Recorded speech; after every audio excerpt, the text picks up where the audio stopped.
الله الرحمن الرحيم.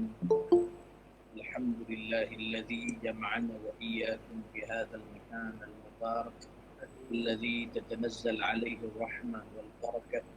نسأل الله سبحانه وتعالى أن يجعلنا من أهل الرحمة ويجعلنا من أهل البركة ويجمعنا وإياكم في الفردوس الأعلى إن شاء الله.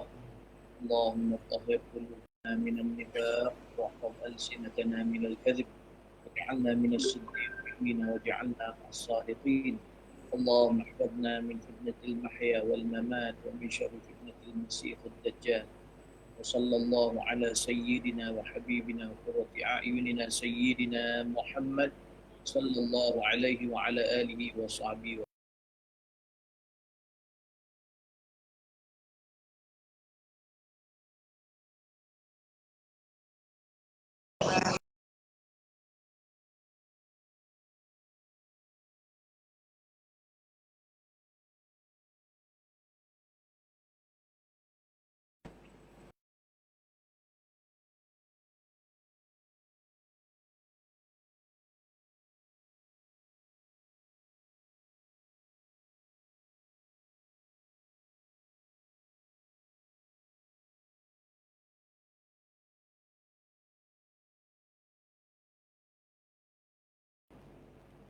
Alhamdulillah, syukur kita pada Allah Subhanahu wa taala dengan limpah dan rahmat daripada Allah.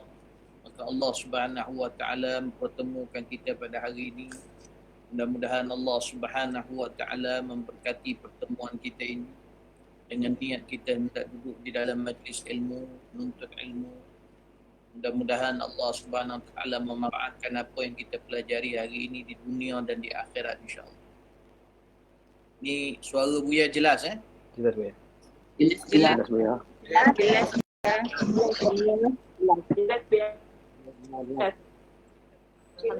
Baik. Alhamdulillah. Baik, insya-Allah kita sambung kembali pengajian kita iaitu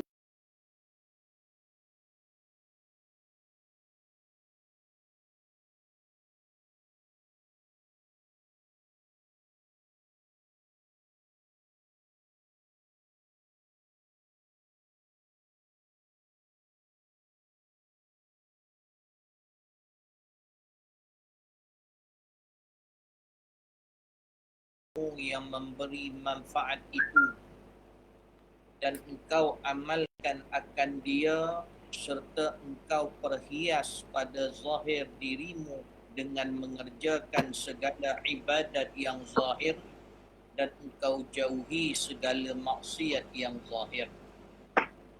Maka seterusnya Syekh Abdul Samad dalam menyambung perkara yang afdal kita buat selepas saja kita menunaikan salat sunat isyraq, dan bagi siapa yang mempunyai permintaan agar Allah pilihkan jalan untuk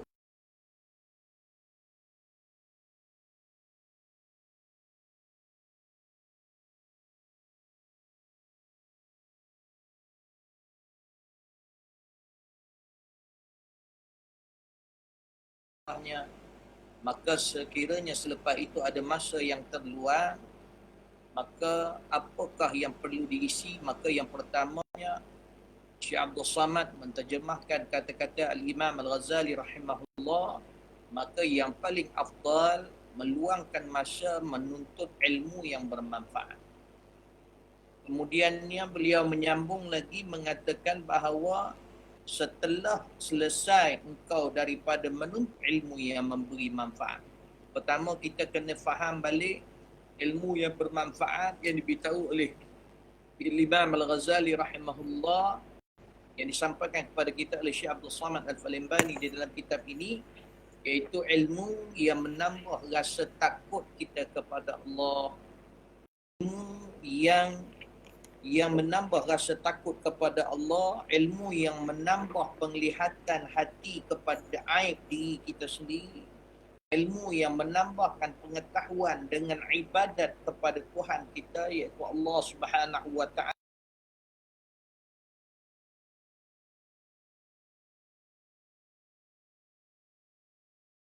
daripada keinginan kita kepada akhirat. Setelah daripada selesai ilmu manfaat.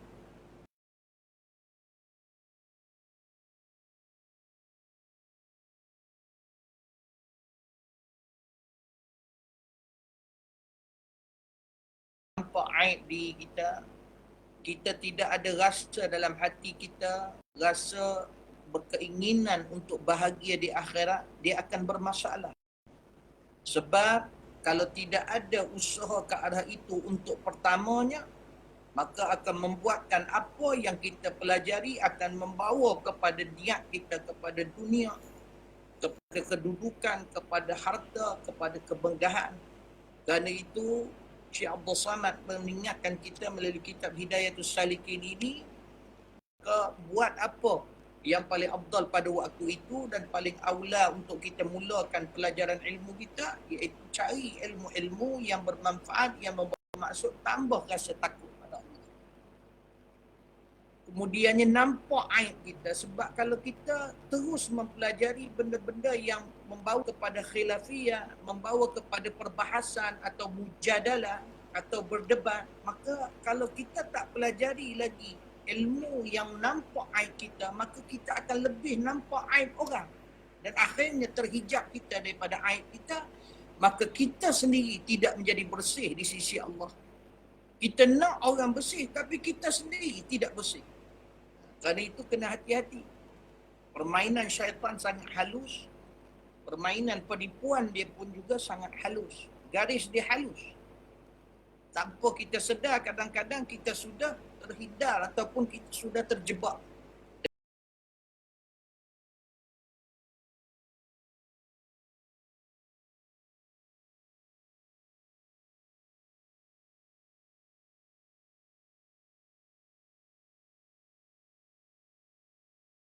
Apabila selesai engkau daripada menuntut ilmu yang memberi manfaat itu dan engkau amalkan akan dia dan kita usah amal. Maknanya bila kita belajar menambah takut kepada Allah, maka yang pertama sekali mengenal Allah. Maka kita belajar sifat-sifat Allah, sifat jalal. Apabila kita mengenal Allah dengan sifat qaharnya, sifat jabbarnya, maka kita akan rasa takut kepada Allah kerana Allah boleh buat apa-apa saja kepada kita. Sekelip mata. Kun. Allah kata jadi. Allah nak mati kita seketika ini, maka Allah boleh matikan. Bila kita belajar sifat-sifat Allah itu, baru kita sedar bahawa kita dikuasai oleh Allah Subhanahu Wa Taala. Maka kita ni tak ada apa-apa kuasa. Kita dikuasai Allah Subhanahu Wa Taala. Maka akan menambahkan rasa takut bila kita kenal Allah.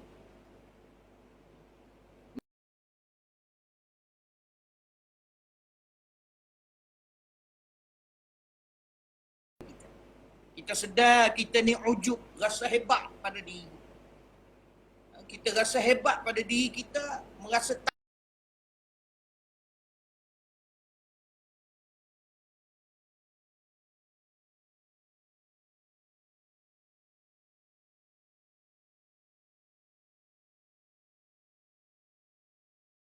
itu permulaan kepada membawa kepada sifat takabur.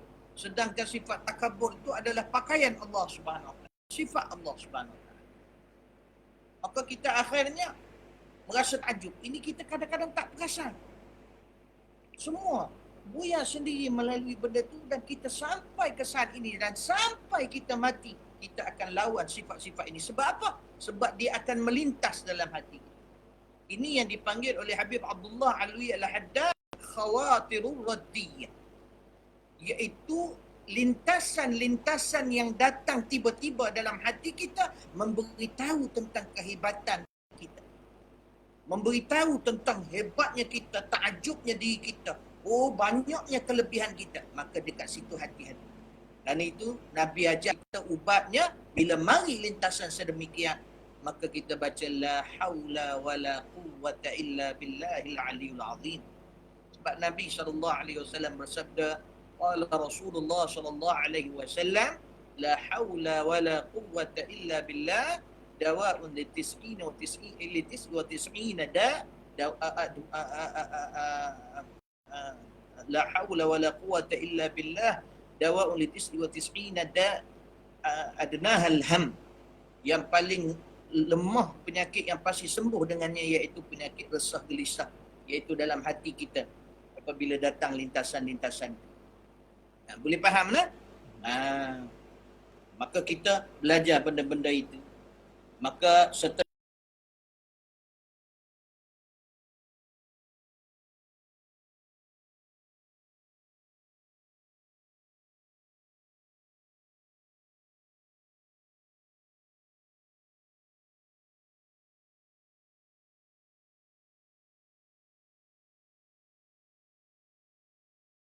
maka kita cuba amal dengan melawan, dengan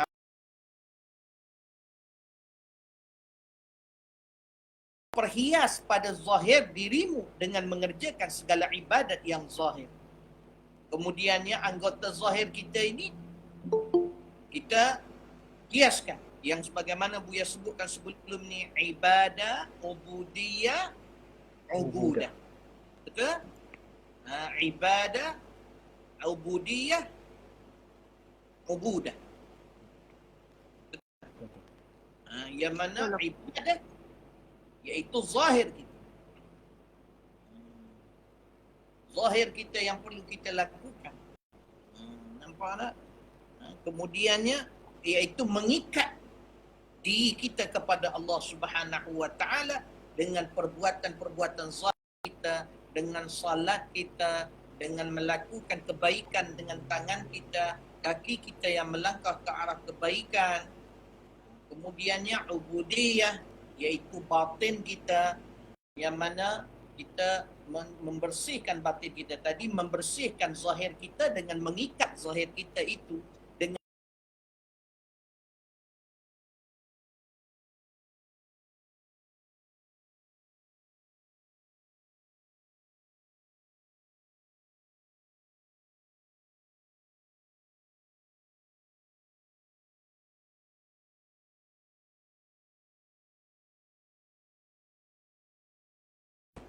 boleh cakap.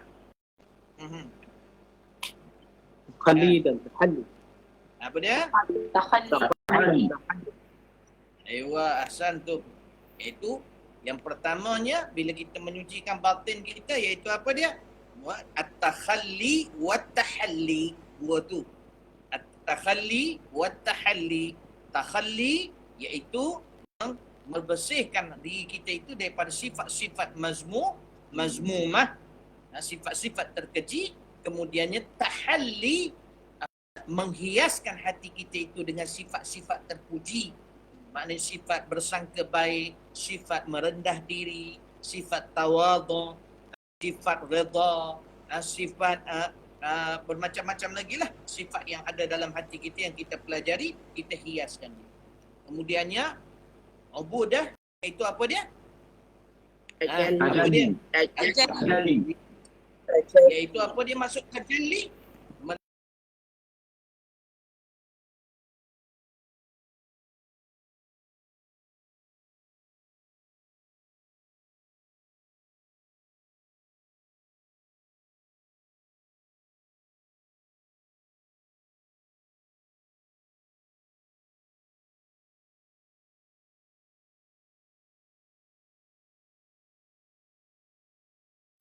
Kita jalan atas muka bumi, harta yang kita ada, kita tahu siapa pemilik dia yang sebenar. Maka kita tahu paras kita yang cantik, siapa pemilik dia yang sebenar. Kita ada ilmu yang banyak, kita sedar yang pemilik sebenarnya siapa. Allah yang memberikan sebagai amanah, bukan untuk dibangga-banggakan. Ilmu umur yang panjang Allah berikan sebagai amanah. Kita sedar itu semua milik Allah. Maka kita sangat bersyukur pada Allah kerana hari ini kita bangun pagi, kita masih hidup. Kita masih hidup sebagai hamba Allah, yang mana Allah duk perhati kepada kita apa yang kita buat daripada pagi sampai kita nak tidur balik. Apakah kebaikan yang kita buat? Ingat tak kita kepada Allah? Ingat tak kita kepada kekasih Allah Subhanahu Wa Taala iaitu Sayyidina Muhammadin sallallahu alaihi wa ala alihi wa sahbihi wasallam. Kerana itu perhias zahir, maknanya amalkan amalan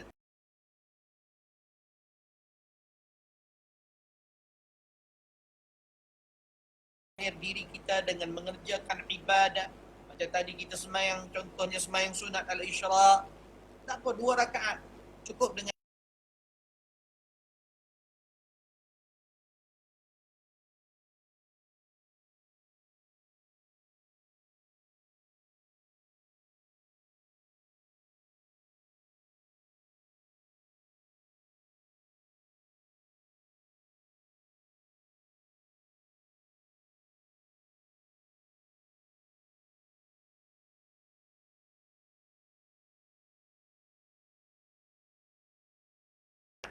setkan dalam kepala aku takkan tinggal walau setahari pun 2 rakaat.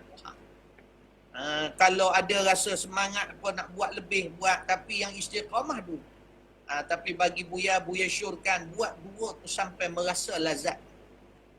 Hadirkan sungguh-sungguh dalam hati kita siapa kita semua. Bila kita angkat takbir Allahu Akbar, kita sedar ke Allah itu benar-benar Maha Besar. Bila kita baca Al-Fatihah, kita sedar tak kita berbual dengan Allah. Bila kita kata Alhamdulillah dalam hadis sahih, Allah akan kata hamba-Ku sedmuji.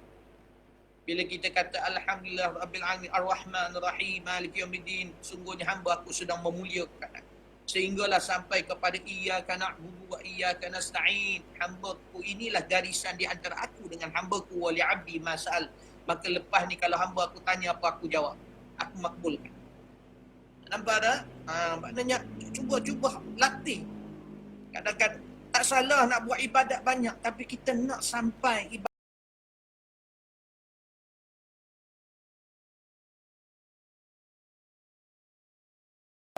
kena sabar dalam beribadat, sabar pada maksiat dan sabar pada ketaatan.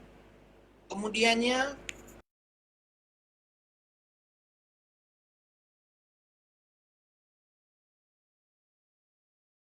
jauh maksiat-maksiat zahir. Kita belajar tentang maksiat-maksiat, kan itu kitab Bidayah ni cukup bagus.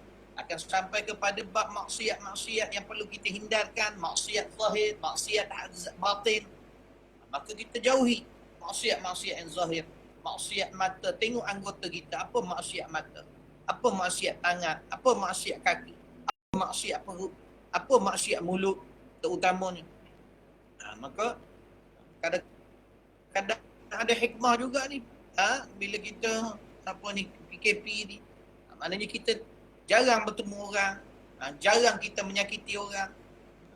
Kadang-kadang ada hikmah. Cuba ambil peluang ini untuk muhasabah diri kita. Malam-malam kita bangun, kita sembahyang, ni aku ni. Aku ni bangun, aku sembah Allah. Aku ni sembah Allah. Bukan sebab masjid orang-orang tengok aku. Bukan sebab orang-orang yang keliling aku, jiran aku tengok aku pergi surau ke tidak hari ni. Bukan sebab sesiapa, tapi sebab aku nak sembah.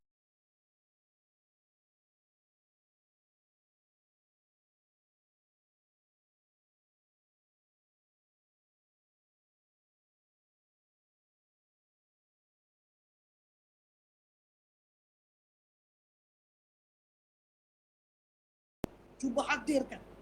Bila kita semayang tu kita kata, ya Allah, ni aku ya Allah. Aku yang hina ni ya Allah. Bila sujud, ya Allah, ni aku ya Allah. Aku nama fulan bin fulan ya Allah. Aku sembah kau, ampunkan dosa aku ya Allah. Susahnya, cuba latih diri. Pukul hati. InsyaAllah. Dan itu buat sikit-sikit tapi pukul sungguh. Kadang-kadang kita ni rumah, kalau kita nak ketuk pintu rumah orang, petuk selo-selo. Kadang-kadang 1000 kali ketuk pun orang tak alam, tak dengar. Maka ketuk sekali tu yang paling kuat. InsyaAllah. Kuat. 2 kali ketuk tapi kuat. InsyaAllah. Allah kuat. Ketuk rumah dengar. Tapi tak boleh bandinglah dengan Allah. Allah memang sentiasa dengar.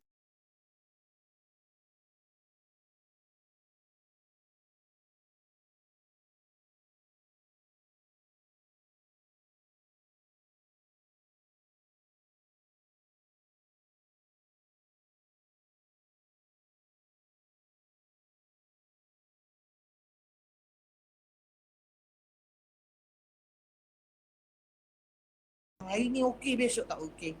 Pagi okey, petang tak okey. Jangan sampai ke tahap pagi beriman, petang kufur. Itu na'udzubillah.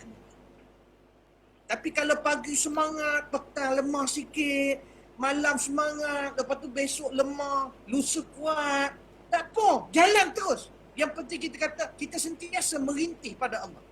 Merintih pada Allah, ya Allah, sampai ke hari ni, sampai umur aku sekarang ni, ya Allah, masih lagi aku tak istiqamah, ya Allah. Tapi aku tahu kau perhati aku, ya Allah. Aku sedang cuba, ya Allah. Matikan aku dalam husnul khatimah, insya-Allah. Allah tahu.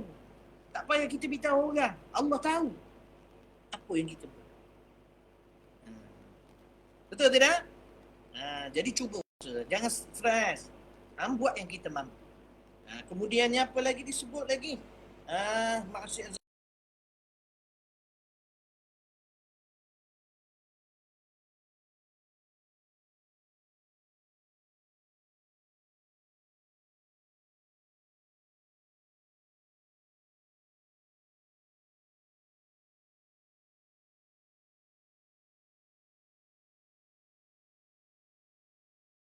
Kelemahan kita.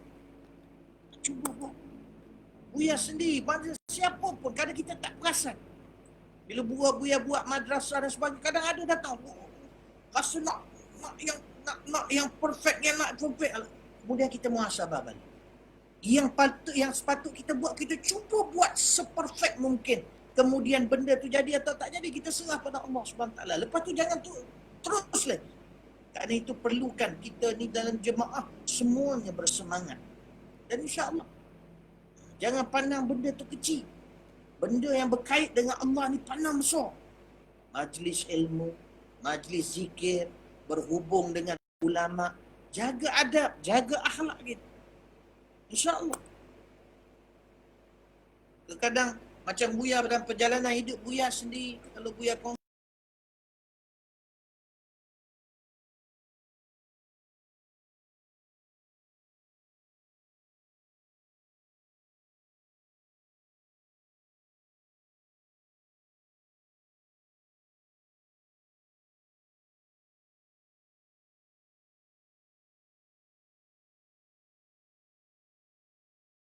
dia khianat kita. Jadi akhirnya kita jadi susah nak percaya. Tapi Buya muhasabah balik, astagfirullah. Itu pun satu jenis pergantungan pada makhluk. Hati yang bergantung pada makhluk. Jadi masing-masing itu dalam bab Buya sendiri, bila kita mengharap orang ni bantu, orang ni bantu perjuangan, orang ni bantu dakwah, orang ni, akhirnya kita tak sedar bahawa yang sepatutnya kita pergantungan yang paling besar adalah Allah Subhanahu wa Ta'ala. Ini masing-masing ada muhasabah. Buya pun begitu juga. Siapa pun, para ulama, para habaib, memang begitu. Dia akan datang, syaitan takkan duduk diam, dia akan kacau. Bahkan lagi orang bersungguh, dia hantar jeneral pula. Bukan setakat syaitan yang daripada jin, bahkan datang ujian syaitan daripada manusia, iblis daripada manusia. Na'udzubillah. Kerana itu perjalanan kita ni, subhanallah. Kerana itu patutlah Imam Ghazali pesan pada kita, la tusahiba akhal jahl wa iyyaka wa iyyak. Janganlah kau bersahabat rapat dengan orang yang jahil. Maksud orang yang jahil ni orang yang tak mau belajar, orang yang tak mau kenal Tuhan.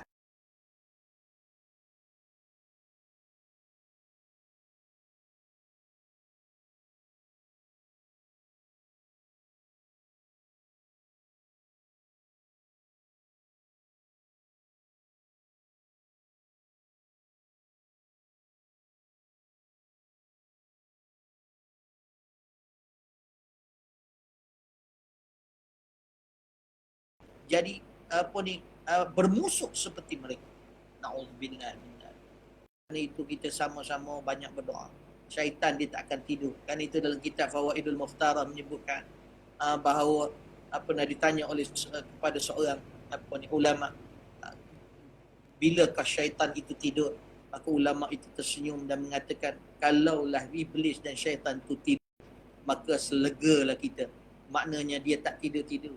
Dia akan sentiasa merosak kita. Kalau kita tidur, dia akan datangkan kita mimpi-mimpi yang tak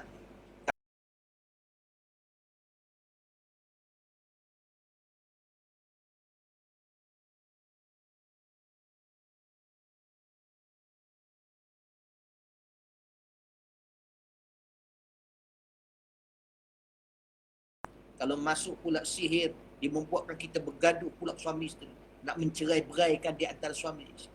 Maka kerana itu kena banyak istighfar, kena banyak mendekatkan diri kepada Allah, banyak mendekatkan diri pada Allah. Kerana itu kita kena sedar, kadang-kadang Allah Subhanahu Wa Taala menguji kita. Ujian kita kepada meyakini orang-orang yang mentarbiah kita dengan benda-benda zahir yang Allah datangkan itu kepada orang yang nak mencari jalan pula. Semua akan uji. Selagi Allah akan uji. Paling kurang pun kita yang ada dalam majlis ini bersyukur pada Allah. Ini tanda Allah sayang kita, Allah kasih. Benda tu kita kena sangka pada Allah. Walaupun kita banyak dosa, kita kena sangka baik pada Allah. Kalau Allah tak kasih kita, Allah tak himpunkan kita dalam majlis macam ni, Allah tak temukan kita dalam kebaikan. Sebenarnya persahabatan yang paling baik, lihat kepada permulaan, tapi jangan rasa tenang sangat dan rasa leka, sebab syaitan akan cuba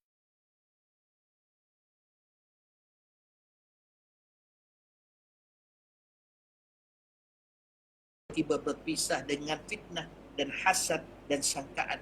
Maka na'udzubillah min dzalik. Na'udzubillah min dzalik. Jangan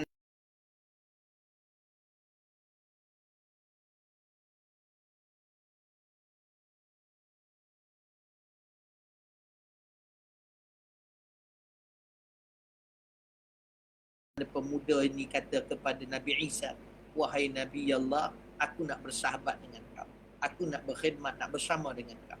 Maka Nabi Isa kata, marilah berjalan dengan aku. Maka bila dalam perjalanan, Nabi Isa ada 3 raghiz, iaitu 3 roti. Maka Nabi Isa bila berhenti berehat, Nabi Isa kata, adakah pada kala? Maka lelaki ini kata tidak ada.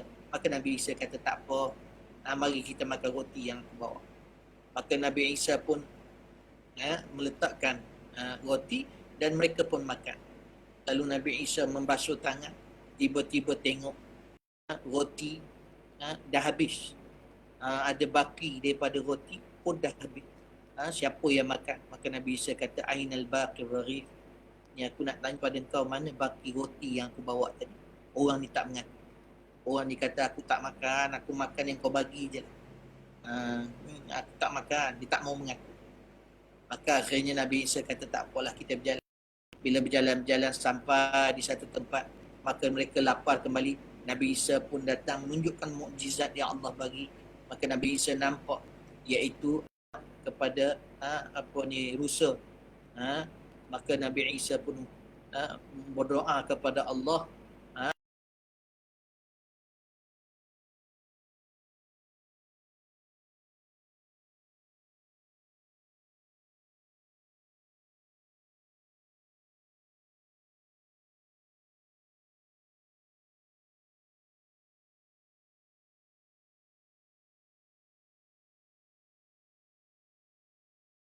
Dia perjalanan ni kalau tak jujur, dia jadi masalah.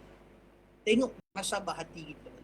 Maka kan itu Nabi Isa kata, dengan kelebihan, dengan kebesaran Allah yang kau diperlihatkan tadi, iaitu anak rusa boleh hidup balik setelah dia makan, Allah hidupkan balik. Aku nak tanya kau, mana baki roti tadi? Maka orang ni pun tidak mahu. Ini kisah disebutkan dalam satu hadis panjang oleh Imam Al-Lais dalam kitab Irsyadul Ibad. Maka ketika itu dia tak mau mengaku. Dia kata, bukan aku makan roti. Maka berjalan lagi Nabi Isa, tak apalah. Maka Nabi Isa berjalan-jalan sampai dekat tepi sungai. Nabi Isa pun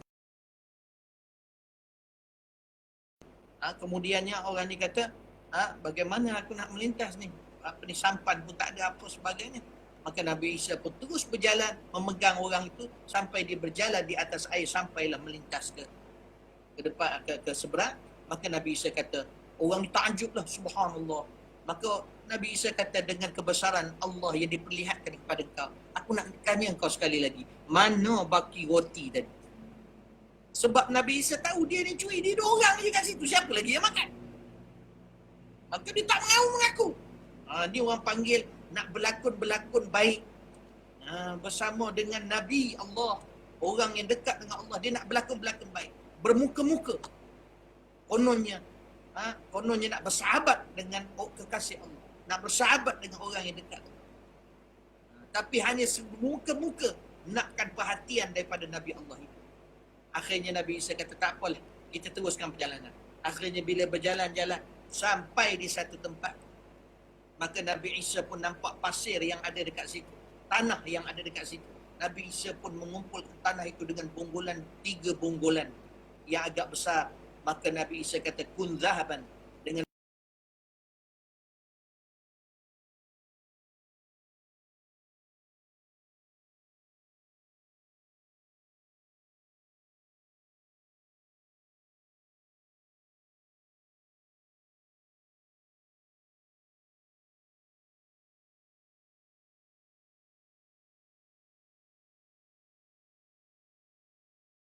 terus dia angkat tangan.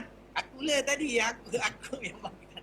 Nah, ada? Maknanya bila tunjukkan dengan dia, rupanya orang ni sebenarnya dia nak dunia. Dia bukan nak, dia tak ikhlas. Dia tak jujur. Maka Nabi Isa kata, bukannya. Dia kata, kalau macam tu aku dapat 2 lah, wahai Nabi Allah. Tidak. Bal salat. Bahkan kau dapat 3-3, aku bagi yang aku punya ni. Tapi sahabatan kita setakat ini. Tinggallah kau dengan emas. Maka Nabi Isa terus perjalanan berseorangan pergi jumpa sahabat-sahabat dia. Lelaki ni duduk tengok emas dia tengah seronok. Datang 2 perompak yang nak bunuh dia dan nak rampas. Dan akhirnya perompak ni bila nak bunuh, lelaki ni kata, jangan, marilah kita bersahabat supaya kita dapat bagikan emas ni di antara kita bertiga. Nampak tak? Bila dia tidak jujur bersahabat dengan orang yang dekat dengan Allah, Allah boleh terbalikkan dan akhirnya dia berkawan dengan sejahat-jahat manusia.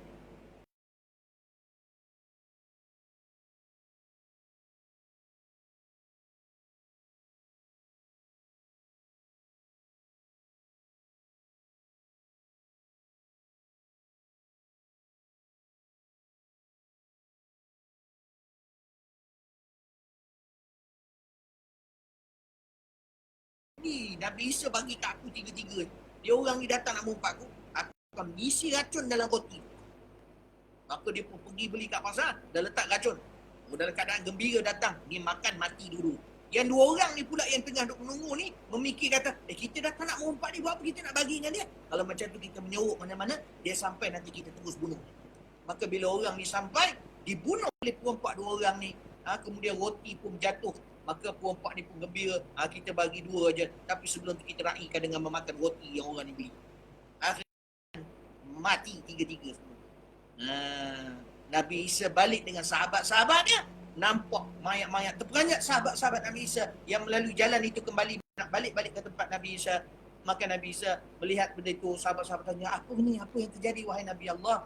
Maka Nabi Isa mengatakan, hadza huwa dunya, hadhihi hiya dunya. Inilah dunia.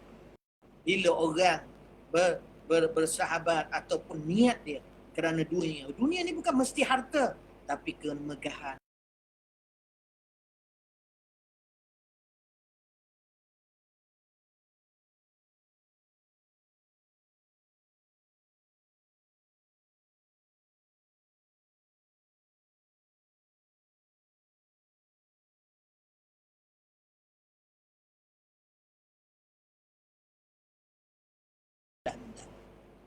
Mata-mata kerana itu, kerana dunia juga. Maka kerana itu, kita banyak muhasabah diri kita. Banyak muhasabah diri kita, kita takut jadi demikian, na'udzubillah min dzalik. Kerana itu, dengan benda tu pernah pergi cerita dulu kan? Ingat tak masing-masing? Kan? Ya. Ingat. Jadi, kita banyak kan sifat, tapi kadang-kadang datang dalam lintasan hati kita. Jangan rasa pula, kalau macam tu tak nak lah. Dah. Kita kan masih, kalau memang ada perasaan tu, yang perlu kita buat apa? Usaha untuk jujur. Usaha untuk berdoa pada Allah untuk ubah diri kita kepada yang lebih baik. Nampak dah? Kita syukur sangat pada Allah Subhanahu Wa Taala. Kemudiannya kita apa? Bersifat dengan sifat-sifat yang kepujian, dan engkau jauhi sifat jujur, sifat siddiq, sifat redha. Maksiat yang batin. Sekali-sekala tanya diri kita, aku ni dah jujur tak? Aku ni orang redha tak? Aku ni orang qanaah tak? Qanaah ni maksudnya apa? Rasa cukup tak dengan apa yang Allah bagi? Hati aku sekarang tak rasa cukup, ya Allah. Kalau perasaan hati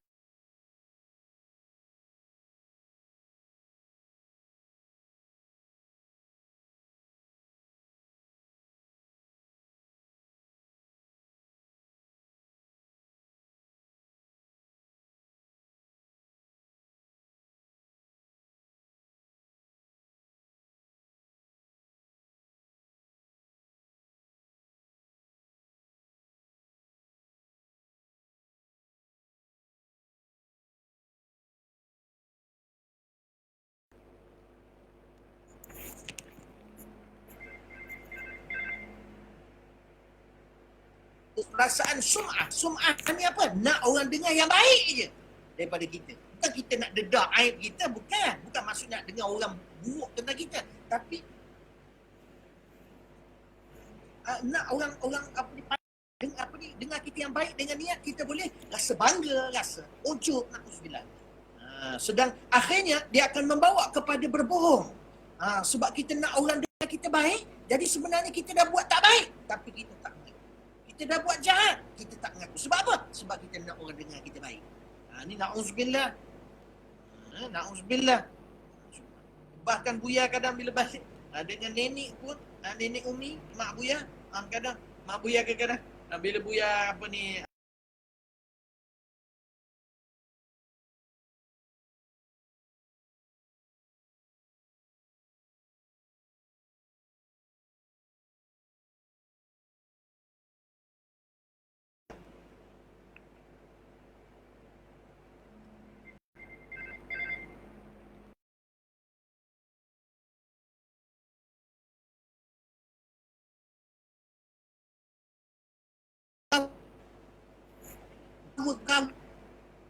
nak jaga tu nak ni, takut anak kecil tak apa. Kalau anak tu orang mengaji dia tak kecil hati, tapi yang penting jujur beritahu je. Kadang-kadang ibu-ibu kita ni dia suka, dia dah biasa dengan katil dia biasa dengan cushion dia. Bau cushion dia tu tak jumpa dekat rumah anak dia. Jadi dia tak boleh nak duduk kan. Jadi kita kena faham. Macam kadang bantal busuk, kadang-kadang macam kita jugalah. Macam Buya sendiri. Sama lah. Dia akan sampai satu tahap bila umur dah 60 lagi. Dia tengah muda-muda, kalau 30-an, 40-an, masih lagi rasa macam nak mencuba ni. Tapi dia akan sampai tahap. Maka kita tak perlu nak macam Ustaz Syauqi, Buya cukup respect Ustaz Syauqi. Ustaz Syauqi ni dia duduk Melaka. Memang dia duduk Melaka, tolong tengok nenek ni apa semua. Lepas tu mertua dia subhanallah, daripada Perak tu mertua dia As-Saqaf.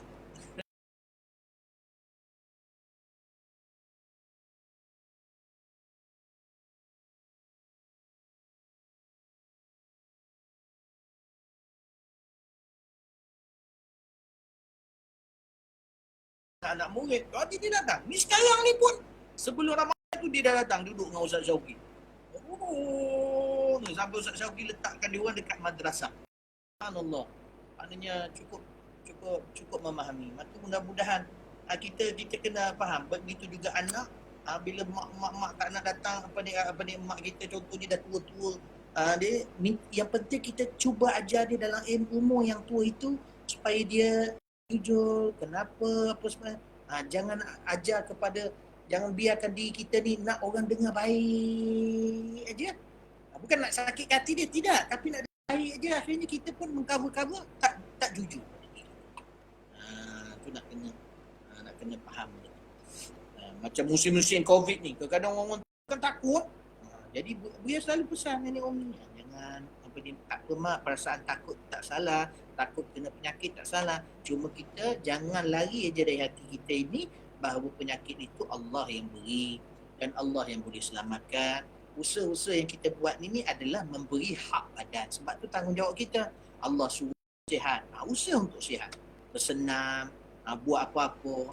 Kalau macam putuskan ni apa ni? Macam Buya tak ambil lah. Macam vaksin apa sebagainya. Jangan niat rasa benda tu boleh menyelamatkan. Tapi itu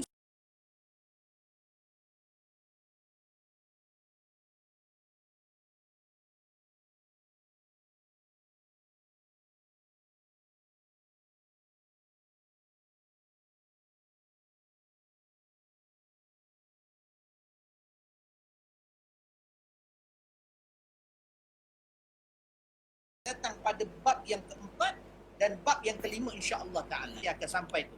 Perbahasan tentang maksiat hati daripada sifat-sifat tertentu, sifat wujud, sifat takabur, sifat hasad, sifat buruk, sifat macam-macam lagi lah. Hakik dalam hati kita ni. Sebab Allah tengok kat situ. Kalau kita ni serabut dalam hati kita ni, kita kena muhasabah ni. Allah perhati apa dalam hati. Kan Allah, dalam hadis sahih Nabi kata apa? Inna Allah la yanzuru ila suwarikum Wala ila ajsamikum walakin ila qulubikum wa amalikum. Nabi SAW kata Allah tak tengok zahir kita, maknanya kalau kita cantik-cantik dengan niat Allah nak tengok, tak. Allah nak tengok fokus dia, maksud dia hati dan amal kita. Sebab amal tu kita boleh buat dengan hati yang baik. Kita tengok. Jadi kalau kita penuhkan hati kita dengan dunia, penuhkan hati kita dengan sifat-sifat keji, jadi takut ruang untuk Allah tengok itu, bekas untuk Allah tengok itu takut tertutup. Jadi kerana itu kita tak dapat rahmat Allah, tak dapat berkat kepada Allah Subhanahu Wa Taala. Memang sekarang ni musim PKP bosan.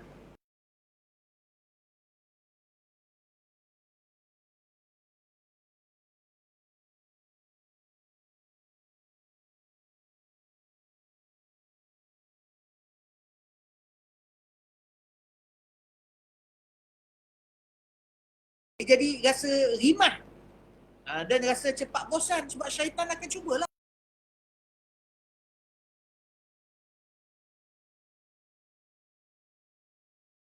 Apa musim PKP ni, alhamdulillah rezeki ya. Ada rezeki sebab makan pun banyak, sebagainya kan. Makan macam-macam makanan. Kena sabar banyak. So isteri tu hari ni pakai baju lain, besok pakai baju lain. Pakai gencu ke, besok warna merah, lepas tu lusa warna hitam, lepas tu warna pelangi. Sampai terperanjat suami dia. Kan? Maknanya lain-lain kan. Dia cepat bosan bila duduk PKP ni. Baik. Tapi hati takkan bosan kalau dihiaskan dengan perkara-perkara ibadah kepada Allah. Cuba usaha terbiak. Dan jikalau ada lebih waktu daripada mengerjakan yang demikian, itu maknanya ilmu bermanfaat dah cari, dah cuba amalkan, maka tiada mengapa. Kalau ada lagi manfaat waktu lebih, maka tiada mengapa engkau masyghul, iaitu masyghul maknanya menyibukkan diri kita dengan menuntut ilmu fiqh. Ini nak kena faham Kalau dalam kitab asal Bidayatul Hidayah, dia tak cakap ilmu fiqh saja, tapi dia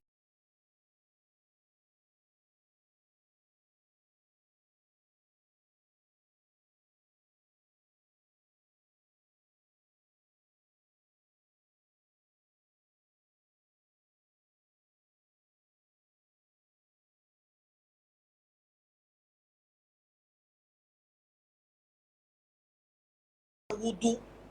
Wuduk tak faham. Oh ni Imam Malik basuh kepala, mana tak perlu nak masuk sampai dalam. Kecuali yang nak pergi haji tu kan dia beritahu sebab memang keperluan. Tapi tak perlu nak faham. Imam ni kata begini, imam ni kata begini, imam ni kata begini. Tak perlu. Tumpu kepada satu mazhab untuk memudahkan kita, iaitu mazhab Imam Syafi'i. Kemudian mazhab Imam Syafi'i pula ada juga khilaf kat situ. Kalangan ulama-ulama Syafi'i. Kerana itu perlukan guru. Bila kita ada guru, maka guru kita itu akan guide kita. Ikut yang ini. Dah cukup, jalan. Guru kita yang boleh kita jumpa, yang mana hidup di depan kita, yang mana kita boleh interaksi dengan dia, barulah cantik perjalanan kita. Kalau tak, kita pun jadi serabut. Kalau baca dalam internet, YouTube, ustaz ni cakap lain, ustaz ni cakap lain, mana satu nak buat? Lepas tu kan itu soalan yang sama berkali-kali diulang. Tanya 10 orang ustaz, 20 orang ustaz, sebab tak jumpa-jumpa guru. Jadi masalah. Ni faham? Bukan suruh ta'asub pada seorang guru, maknanya tak payah belajar tempat lain dah. Tapi jadikan dia sebagai sandaran, asas. Banyakkan berdoa, mudah-mudahan Allah tunjukkan guru yang betul boleh guide kita sampailah kita itu berjalan dengan yang elok dan mati kita dalam husnul khatimah, dan bangkit juga kita besok dengan para ulama yang beramal dan juga para anbiya, khususnya Nabi kita Sayyidina Muhammad sallallahu alaihi wa ala alihi wasallam. Kemudiannya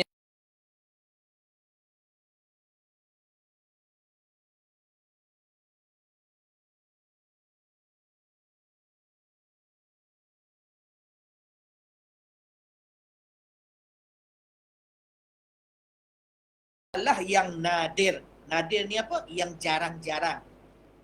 Yang sedikit, yakni yang sedikit diamalkan pada ibadat dan sedikit diamalkan pada ibadah. Maknanya, faham tak tadi? First, kita kalau boleh isi dengan ilmu bermanfaat, ilmu tambah takut pada Allah, ilmu apa ni, nampak aib kita, ilmu yang dekatkan, gemarkan kita akhirat dan mengingatkan kita pada dunia, dan ilmu ataupun yang mudahnya ilmu yang dia sebut dulu ilmu fardu ain, yang fardu kepada setiap individu.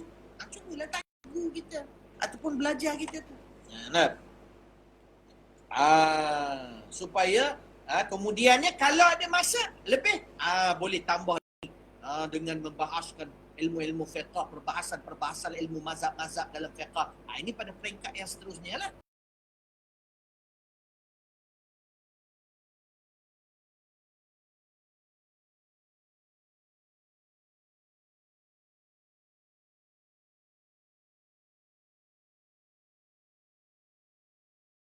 Kenapa Buya tak suka? Kerana itu Buya pernah cerita dulu kan, ada orang masukkan Buya dalam satu grup WhatsApp, masa Buya main WhatsApp dulu. Yang action sangat, yang ada PhD bergaduh dalam tu. Oh yang ni kata tu tak betul. Buya tak sukalah, hati Buya tak suka. Kenapa perlu bergaduh? Sedangkan itu rahmat. Kenapa nak nanya orang macam tu? Ini masalah. Kan itu hati ni nak kena bersih dulu. Hati ni kena tarbiyah dulu. Barulah kita nampak. Kalau tak kita mengundang murka Allah SWT. Dan supaya mengetahui engkau akan jalan mempertengahi antara manusia yang berbantah-bantah pada ketika mereka itu berhadap kepada syahwat mereka itu. Maknanya, kalau ada masa barulah belajar tadi, kalau dah belajar bermanfaat, dah amalkan, dah usaha untuk tarbiyah diri kita, barulah dalami ilmu-ilmu khilafiyat dalam mazhab dan juga ilmu-ilmu tentang, iaitu ilmu-ilmu tentang mengetahui akan jalan mempertengahi antara manusia yang berbantah-bantah ketika mereka mengikut hawa nafsu. Maksudnya ilmu tentang dakwah, ilmu tentang apa, nak jadi orang tengah, apa sebagainya. Benda tu dia fardu kifayah, dia bukan fardu ain. Benda tu perlu, tapi fardu kifayah. Kalau ada jamaah yang dah bangun, biar dia orang yang uruskan. Kita tumpu dulu pada fardu ain kita ni, tentang ilmu bermanfaat, mentarbiyah diri kita. Ini kata-kata Imam Ghazali ni, adab kita dalam kitab. Bila kita menceritakan tentang Imam Ghazali, kita sebut apa? Mungkin ada ulama-ulama lain, pandangan yang lain.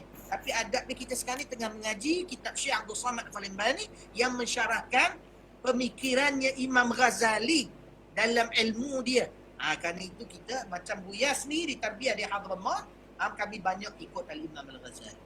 Cukup bagus, memang betul pun. Orang-orang sekarang ni belajar-belajar terus saja. Dapat pula guru asyik nak berdebat aja. Ni kata ni kata tu, ni kata. Akhirnya tak tarbiyah diri kita. Macam mana? Mempertengahi antara manusia yang berbantah-bantahan pada ketika mereka berhadap kepada syahwat mereka itu. Maka menuntut yang demikian itu kemudian, iaitu setelah daripada selesai yang tersebut, iaitu belajar ilmu bermanfaat dan sebagainya itu, dahulu iaitu daripada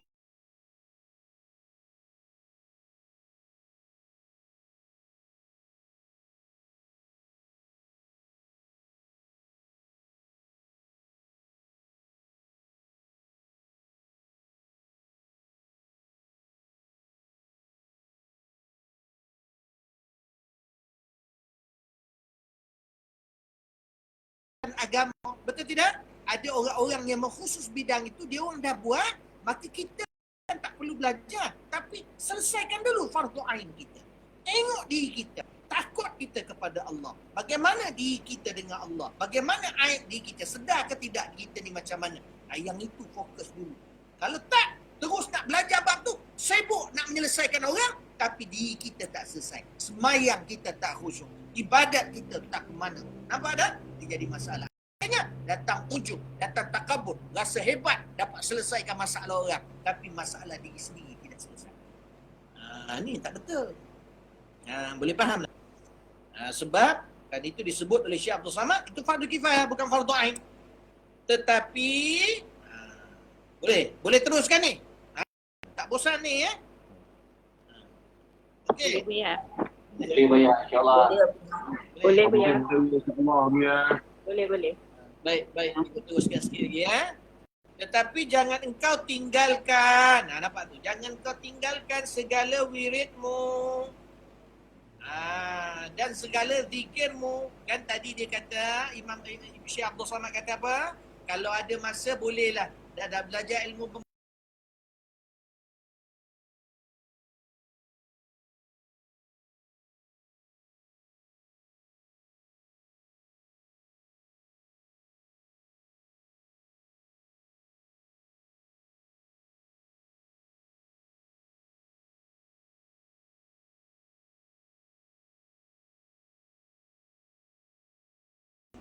kemudian belajar pula ilmu-ilmu yang lain tu tadi sebab ada masa terluang. Tapi ada masa yang sama kena perasan, kena sedar. Jangan sampai rakus sangat nak belajar ilmu fardu kifayah itu tapi sampai tinggal zikir kita, sampai tinggal wirid kita. Kan kita ada aturan tu, itu jangan tinggal. Jangan tinggal. Jadikan perhiasan diri kita. Jadikan senjata diri kita. Maka jikalau engkau, ni tengok pesan Syekh Abdul Samad kata apa? Yang kata-kata Imam Ghazali katanya apa? Maka jikalau engkau segan pada mengamalkan segala wirid, mana segan ni malas. Di mana? Segan ni malas. Pada mengamalkan segala wirid, semalas. Dan segala zikir dan ibadat, padahal gemar engkau pada menuntut ilmu mazhab tadi, ilmu fiqh yang khilafiyah ni tadi, yang fardu kifayah. Maknanya kita dah mula rasa seronok nak belajar, tapi sampai tinggal wirid-wirid asas yang kita amalkan. Duk semangat sangat menuntut ilmu yang fardu kifayah itu. Maka ketahui olehmu bahawasanya adalah bagimu syaitan yang bersembunyi di dalam hatimu itu. Nampak dah?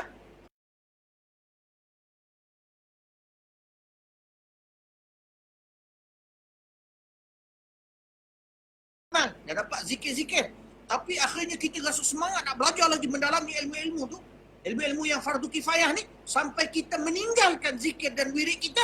Hati-hati, sebab syaitan dah ada dalam diri kita. Nampak? Amal dah tak ada dah. Iaitulah penyakit yang tersembunyi di dalam hatimu yang membawa kepada binasamu di dalam akhirat.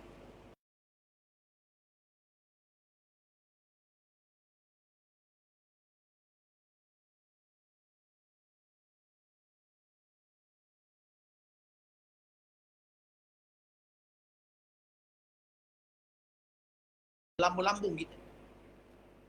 Nampak tak? Dia dah mula bukan kerana Allah. Kalau tahu apa tanda dia, tengok amalan kita berterusan tak? Ke amalan kita dah semakin kurang, dah semakin tinggal. Yang lebihnya hebat rasa diri kita. Yang lebihnya rasa berilmu hebat. Amalan dah tak ada dah kurang dah. Bismillah.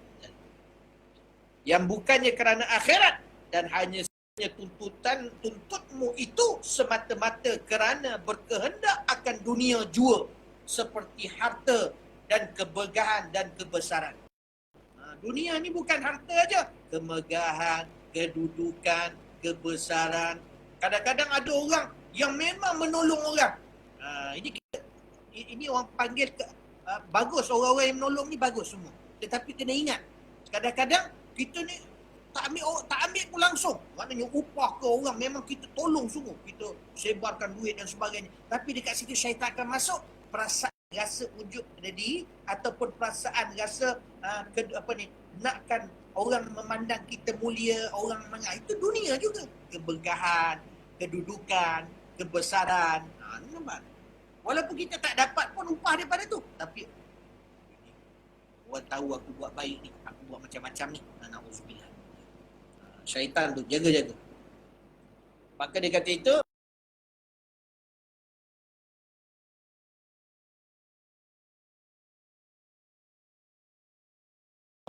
kata-kata Syekh Abdul Samad dalam terjemahan dia apa? Sukalah syaitan kepada. Nak syaitan suka. Na'udzubillah.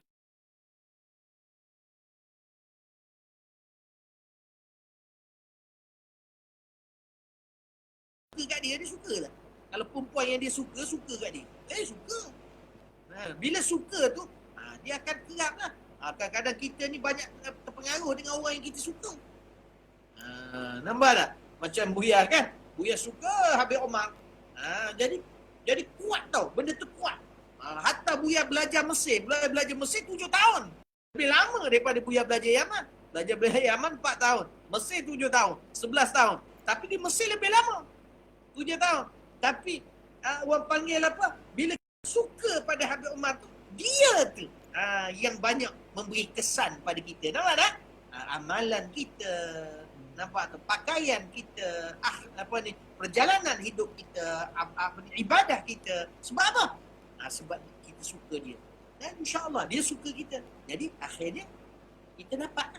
Kalau syaitan suka kita, na'udzubillah min zalik, takut nanti dia akan bawa kepada perangai-perangai syaitan. Kan itu kena hati-hati sebab syaitan ni dia apa dalam ayat Allah Subhanahu wa taala dalam surah Sad, tak silap Buya, dalam surah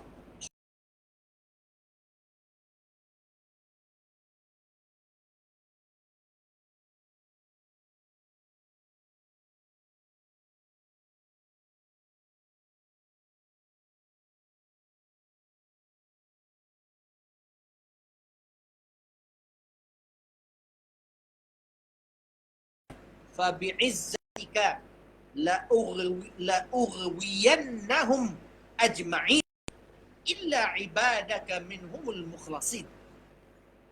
Allah kata apa? Allah berfirman, kata Allah, syaitan berkata, iblis berkata, aku bersumpah, aku pasti akan menyesatkan akan menyesatkan mereka, iaitu orang-orang manusia seluruhnya, kecuali yang aku tak boleh sesatkan siapa? Ni illa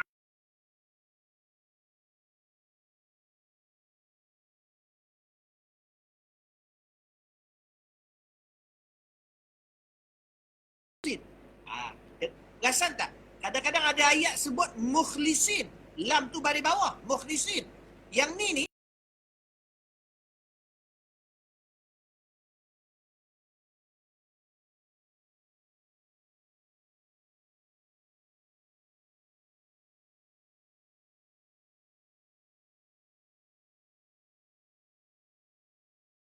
dia dengan amalan dia, Allah sucikan.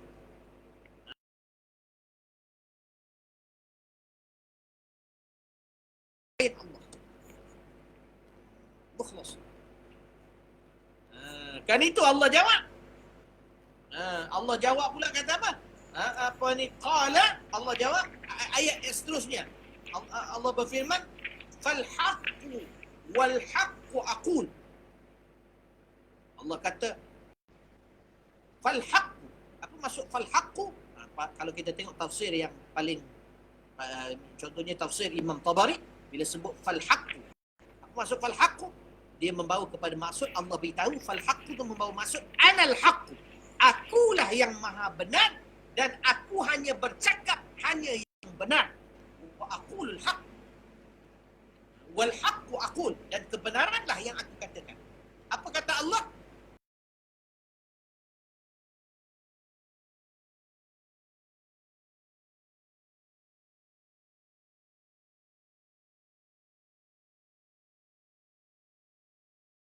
Daripada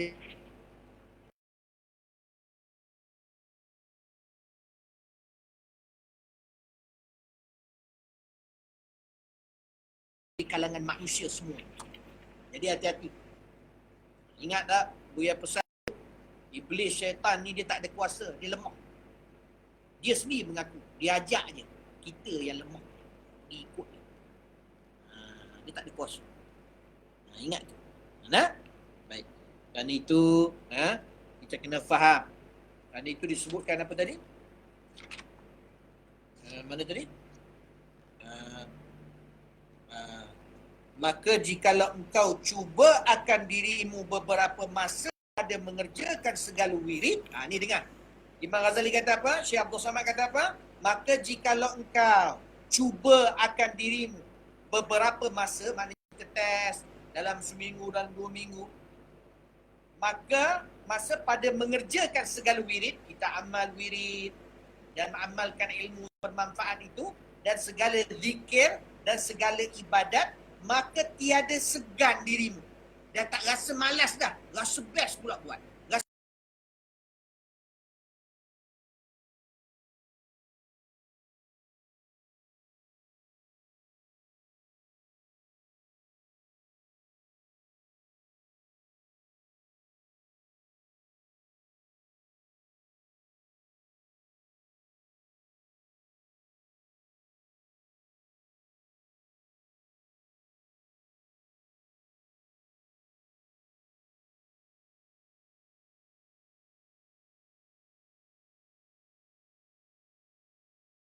Dengan menuntut ilmu itu melainkan kerana Allah dan rasa nak tambah lagi ilmu, demikian itu terlebih afdal. Kalau yang itu bagus.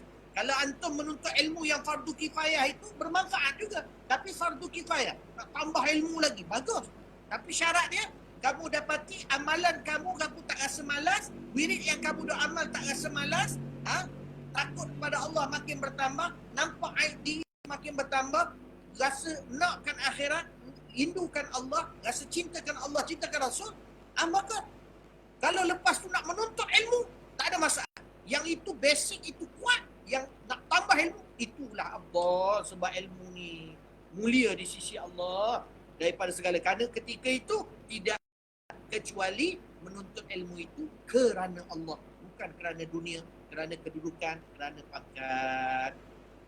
Sebagaimana sabda Nabi, kita akhirkan dengan hadis Nabi ini, sebagaimana kerana sabda Nabi SAW, talabul ilmi afdalu indallah. Tengok, dalam hadis riwayat Imam Dailami di Musnadul Firdaus, walaupun hadis ini dhaif, tapi boleh dengan fadail amal, diletakkan dalam bab dalam kitab Faidul Qadir, satu kitab yang besar, satu kitab yang para ulama nampak, walaupun hadis dhaif. Kan itu kita kena faham. Jangan fikir ikut sangat puak-puak yang nak cakap hadis sahih, hadis dhaif tak ada masalah, cuma ada syarat-syarat dia. Kalau ulama tu dah letak tu maknanya ada manfaat untuk fadail amal, tidak ada masalah. Nabi kata apa? Talabul ilmi afdalu indallah, menuntut ilmu itu sangat afdal atau terlebih afdal di sisi Allah.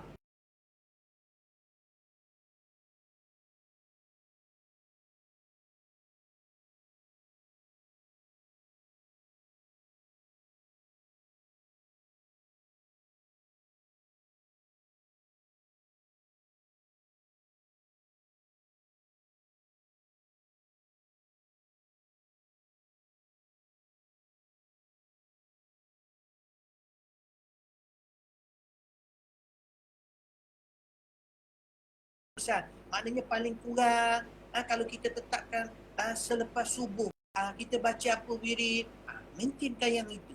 Itu sunat isyraq, sunat duha 2 rakaat. Lepas tu menuntut ilmu yang bermanfaat. Ya kan?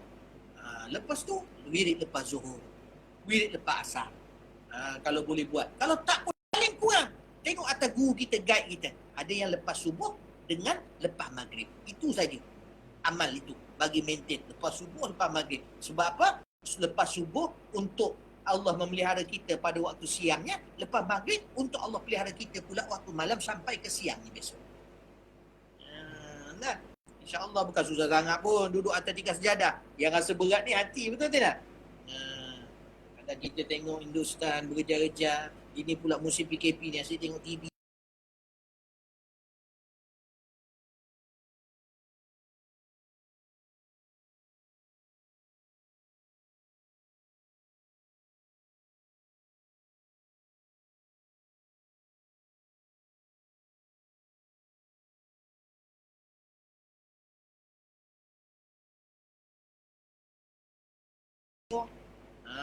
Nampak?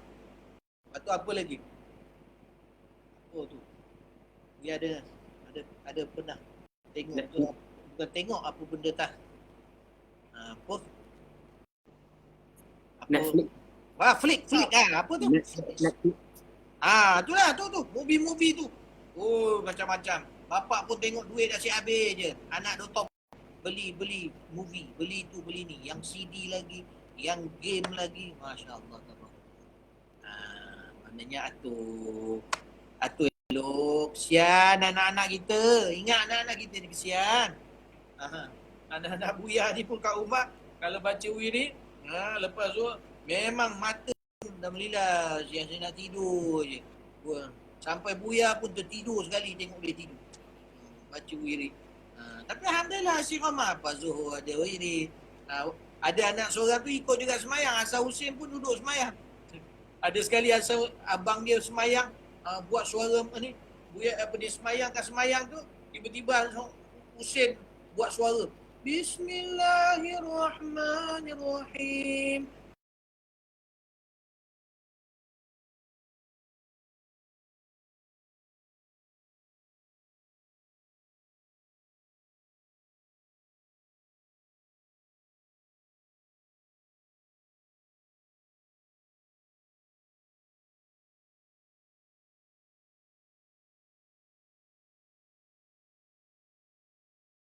Besok Allah permudahkan, insya-Allah. Ala yang mana mampulah. Jangan biarkan kesian anak jangan hias telinga dia, hias mata dia lebih banyak dengan benda tak berfaedah daripada benda yang berfaedah. Cuba aturkan. Macam anak-anak Buya lepas asar ni, ialah mungkin antum tarbiyah lebih baik. Ni cuma Buya kongsikan macam anak-anak Buya tengok TV lepas asar saja. Buya buat macam zaman Buya sekolah. Zaman Buya sekolah dulu kan lepas asar. Lepas asar je cerita kartun. Sekarang ni pada pagi, petang cerita kartun. Jadi lepas asar tu boleh tengok TV dan bermain kat luar. Jadi kalau dia main, dia tak tengoklah TV. Jadi cuma kena standby lah. Dinding-dinding yang bermacam-macam corak tu kena.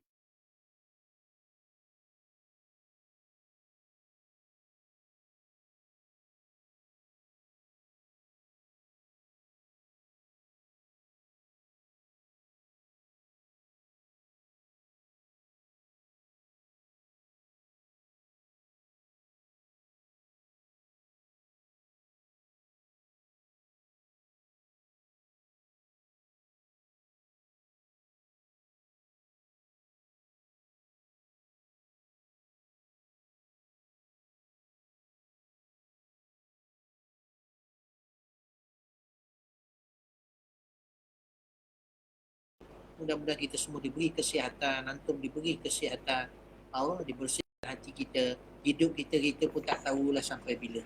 Dalam masa yang sekarang ni, masa berjalan dengan pantas, dengan cepat. Walau macam mana pun, yang penting kita masih hidup dan bersyukurlah kepada Allah dan minta Allah beri taufik jalan kebaikan, insya-Allah. Ni pula alhamdulillah Buya dengar kata Pondok Naim pun dah sebarkan tentang korban. Buatlah yang mana mampu. Ini jalan kebaikan Allah bagi. War-warkan kepada sahabat-sahabat yang lain. Kadang-kadang kita mungkin tak mampu, ada kegunaan kita. Bila kita dengar war-war kita, kawan kita tu, kita pun mendapat saham dia. Mudah-mudahanlah insya-Allah minta Allah Subhanahu Wa Taala murahkan rezeki kita untuk melakukan kebaikan, insya-Allah. Cukup kita setakat tu. Ada apa-apa soalan nak tanya? Ada Buya. Ya. Assalamualaikum Buya. Waalaikumsalam. Saya ada dua soalan Buya. Soalan yang pertama berkaitan dengan solat Jumaat. Sekarang ni musim solat Jumaat. So sekarang musim PKP, jemaah terhad. Bagaimana kalau saya curut-curut solat Jumaat di kaki lima?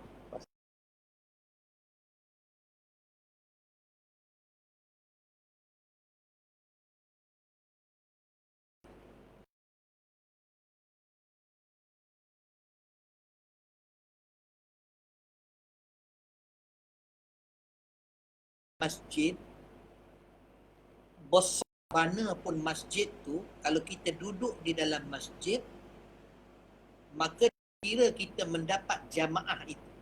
Ini kalau dari segi hukum. Contohnya macam Masjidil Haram ataupun Masjid Shah Alam lah.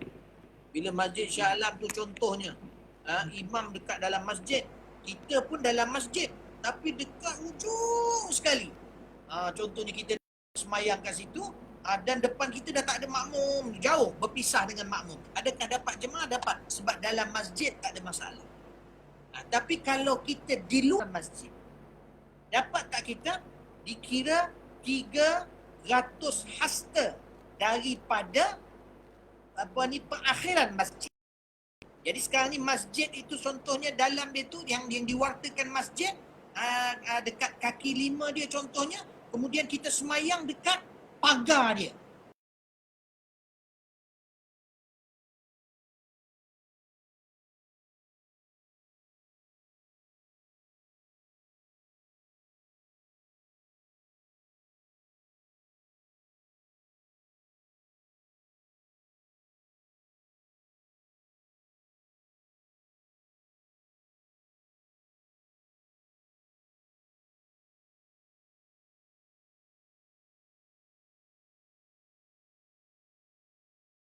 Oleh kerajaan ataupun jabatan agama Islam tidak dibenarkan untuk orang sembahyang contohnya di kaki lima. Kan contoh. Kalau di situ ada berkait sebab maslahah dan sebagainya, maka di situ kalau kita lihat kepada perbahasan yang luas maka kalau kerajaan apa panggil disahkan pula oleh jabatan agama tidak membenarkan ketika itu lebih afdal lah kita sembahyang zuhur di rumah lah. Boleh faham? Tapi kalau kita cuy-cuy dan pihak masjid kata macam tak kisah sangat, kalau kita kat luar tu contohnya luar pagar, tapi kita dengan makmum terakhir yang dalam tapak masjid itu tak lebih 300 hasta, kita dapat sembahyang Jumaat. Boleh faham tak? Boleh faham Ilyas? InsyaAllah boleh faham ya. Ya. Soalan kedua Bu ya.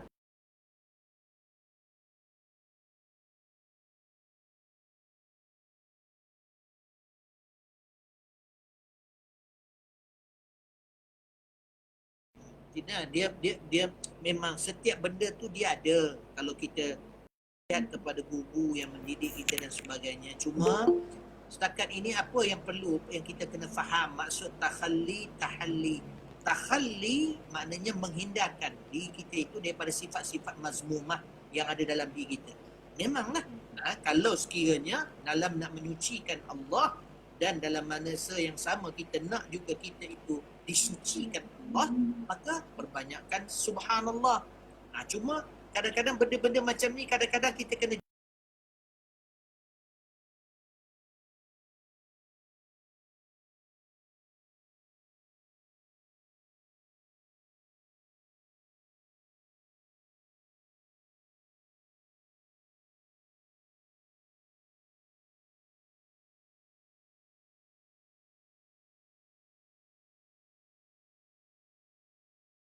amalkan subuh, wirid-wirid yang selepas subuh yang Buya dah guide, ya Latif dan sebagainya, ya Latif bulan yazal utubina bima nazal, amalkan dulu. Benda tu membantu. Dalam masa yang sama kita berusaha dengan ilmu yang kita pelajari, yes, kita tengok diri kita, sifat keji yang ada dalam batin kita apa dia? Cuba hapuskan. Kemudiannya sifat yang tak ada dalam hati kita, maka hiaskan. Jadi benda tu ada.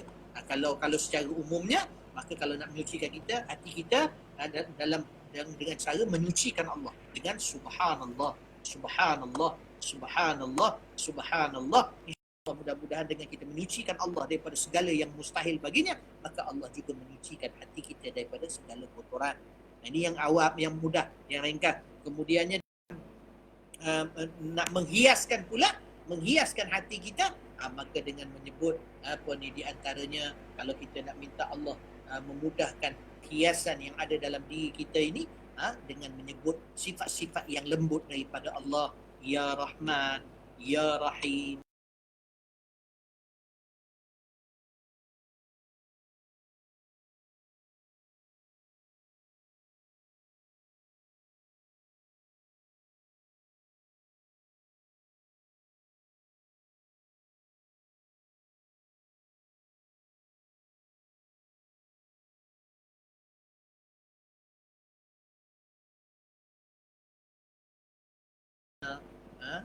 Wallahu ta'ala a'lam. Barakallah. Terima kasih Bu ya.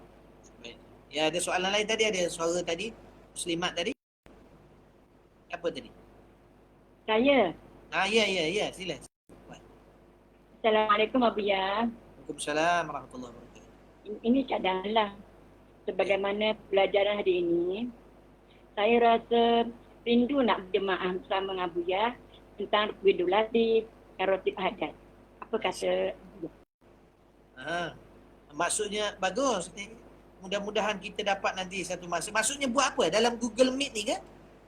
Inilah sama-sama kita boleh tak? Cuma kalau buka mic semua ni, dia dah tak dengar zikir. Dia dengar macam orang bergaduh laki bini lah.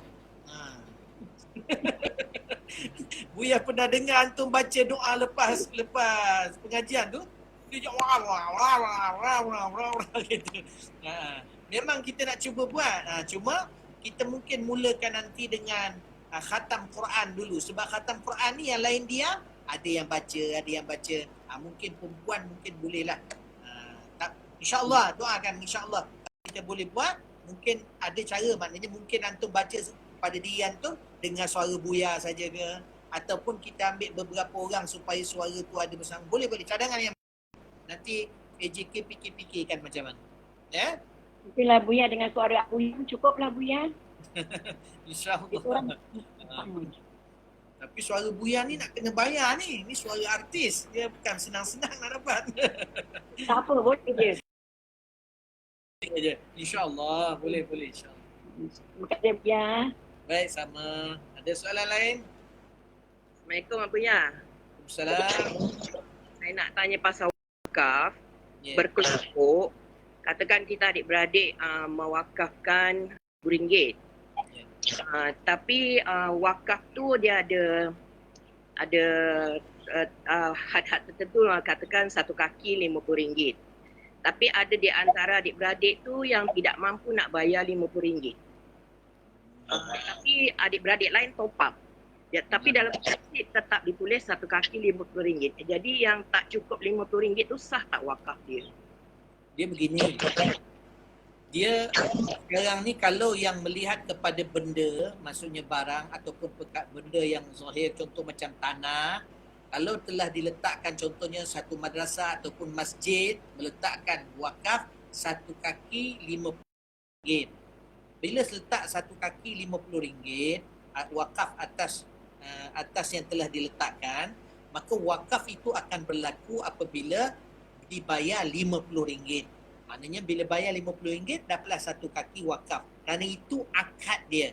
Pada pihak yang mewakafkan, akad dia satu kaki RM50. Maka kita juga kenalah berakad dengan membayar RM50 untuk satu kaki. Persoalan yang timbul sekarang ini, kadang RM50 tu ada yang mampu RM10, ada yang mampu RM5. Betul tidak? Kan? Jadi bila dalam keadaan begitu, tak apa.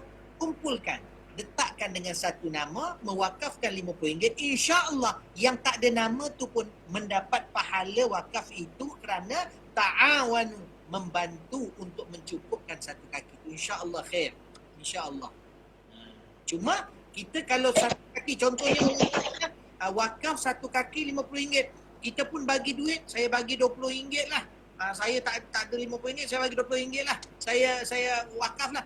Tak boleh begitu sebab akad tu dah lain.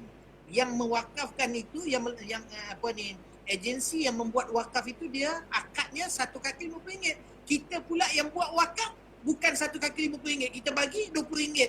Lepas tu pandai-pandai kira, tak boleh, tak dapat. Tapi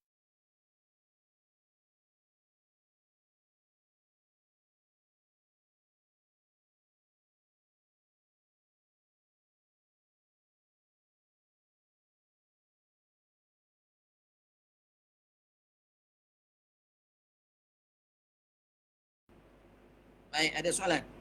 Baik.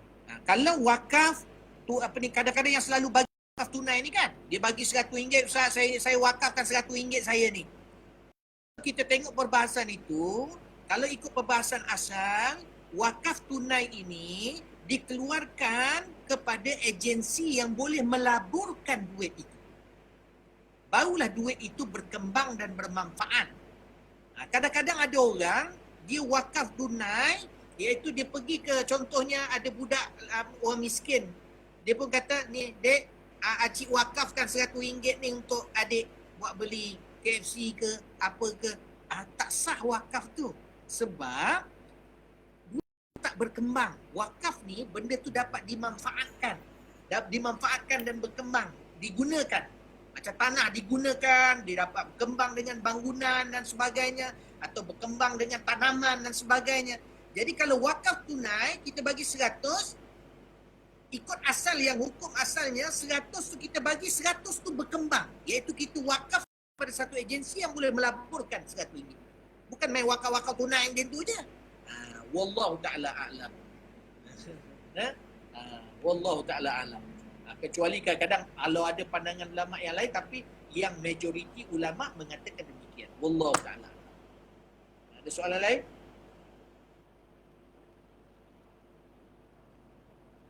Tu ada Fazila Zila, raise a hand. Raise a hand. Assalamualaikum Abu ya. Waalaikumsalam. Maaf, soalan saya ni lari tajuk hari ni. Boleh tak kalau saya mandulkan kucing saya? Mandulkan kucing saya bela. Memandulkan kucing.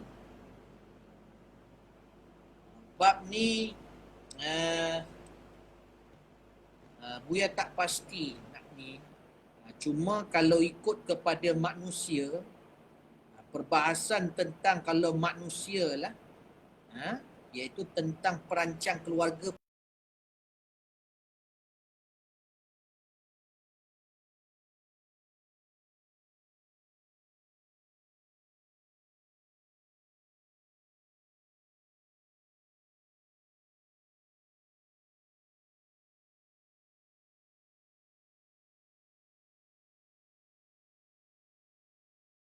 Bila dia mengandung, dia asyik Caesar, kan? Dia ada sampai satu tahap doktor ikat tau. Faham tak? Dia dah tak boleh beranak. Itu memandulkan lah tu. Kan? Maknanya dia menyebabkan dia dah tak boleh beranak. Jadi kat situ lihat. Islam membenarkan, para ulama membenarkan itu berdasarkan ayat-ayat Allah dan hadis Nabi SAW. Dibenarkan kalau kerana apa? Sebab kalau dia mengandung terus, boleh mendatangkan mudarat pada diri dan nyawa dia. Maka ketika itu boleh. Tapi kalau kucing kita mandulkan, apa reason? Sebab dia ada hak, dia lagilah bukan manusia. Dia bukan manusia, dia ada hak untuk beranak dan sebagainya. Anak dia kalau ramai pun, anak dia tak perlu pergi sekolah, tak ada bebanan nak pergi sekolah, nak pergi macam-macam lah. Jadi kenapa tu? Nak tanya dulu reason memandulkan dia. Faktor umur tua Abu ya. Maksudnya apa? Doktor kata kalau dia mengandung lagi mati ke? Tak. Tapi saya tengok dia dah macam dah tua. Kesian dia spunting je. Oh ya ke? Tak boleh.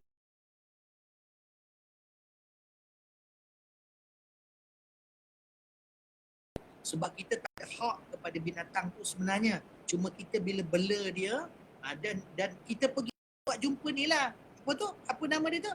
Doktor haiwan ni apa? Ventalina? Apa? Apa tak nama dia tu?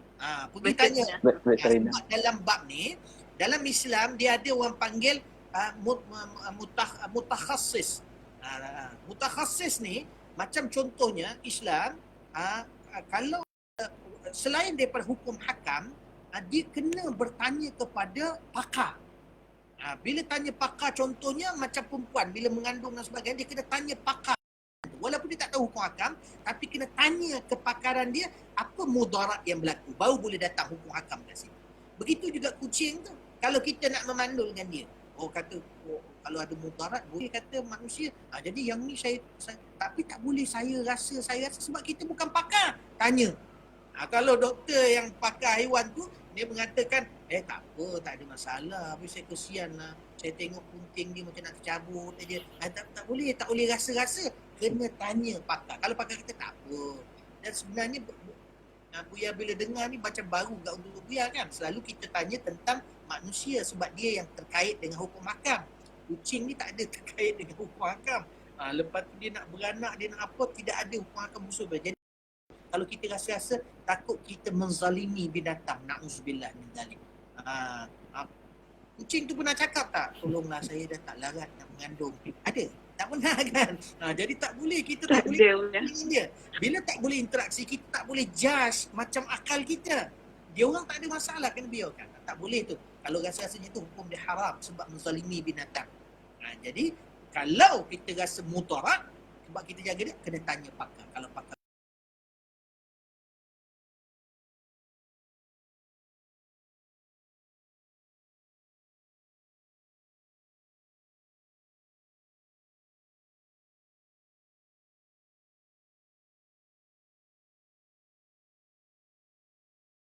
Halal.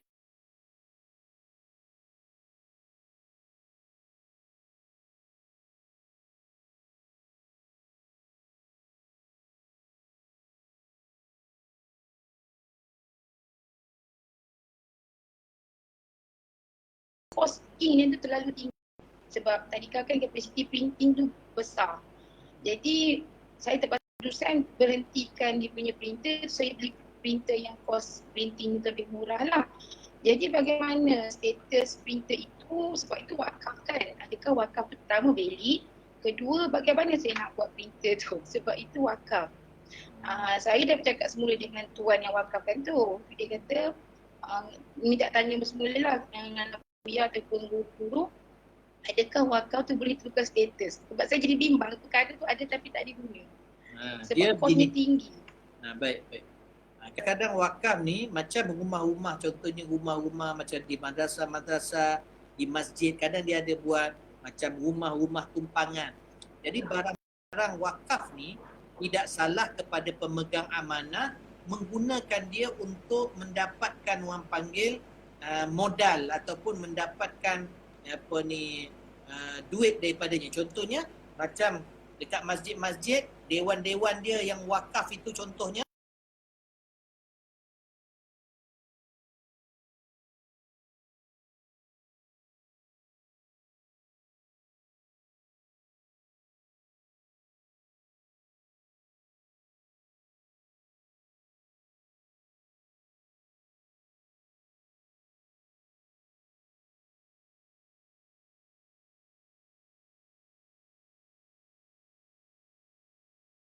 ada masalah.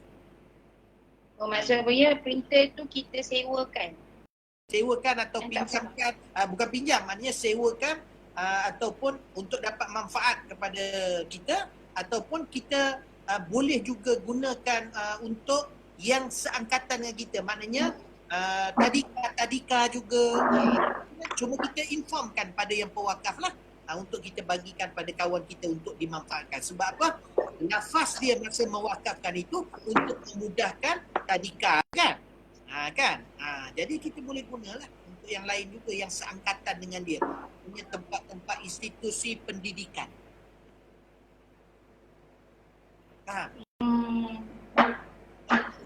Tapi kadang-kadang ada benda-benda yang boleh dimanfaatkan. Kalau dah tak boleh dimanfaatkan, dah settle. Kita dengan cara macam mana last kali, kita jual atau apa sebagainya, duitnya kita guna untuk madrasah. Atau tolak saja, duit guna madrasah. Boleh dijual lah. Boleh, tak ada masalah. Kalau dah tak ada manfaat dah, kan? Dah tak ada manfaat, nak buat macam mana? Okey, maknanya kategori maknanya sebab kos tu tinggi, dia katakan tak ada manfaat dalam papir. Sebab kena faham, dalam hukum hakam ada barang-barang wakaf yang tidak bergerak, ada barang-barang wakaf yang boleh dipindah alih. Macam printer ni boleh dipindah alih. Bila boleh dipindah alih, tengok kalau kita dah sampai satu tahap yang mana kita nak buat apa? Kalau tak boleh guna nanti kan, rosak macam tu saja. Jadi ketika itu para ulama mengatakan bahawa kita boleh jual dan duit yang kita dapat daripadanya kita masukkan dalam tadika untuk kegunaan dan dia berrolling lah digunakan. Manfaatnya berjalan lah. Wallahu ta'ala.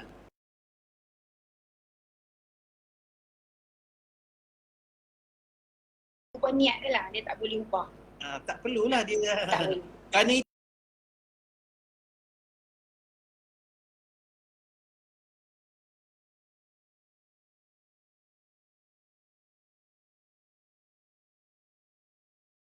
saya wakafkan contohnya printer ini untuk tadika puan berjalan, tadika puan berjalan dengan baik. Bila dia sebut begitu, dia niatkan untuk tadika. Walaupun dia kata tadika puan, tapi tadika maknanya kita boleh bagi pada institusi pendidikan yang lain ataupun jangan terlampau detail. Saya nak wakafkan tadika ini dan puan saja yang boleh guna benda ni. Tak payah nak sampai macam tu. Menyusahkan. Wallahu ta'ala. Okay, baik Buya. Soalan yang kedua, berkaitan pasal kucing tadi juga. Saya, jika sebab kita mandu kucing tu, sebab saya memang bela kucing.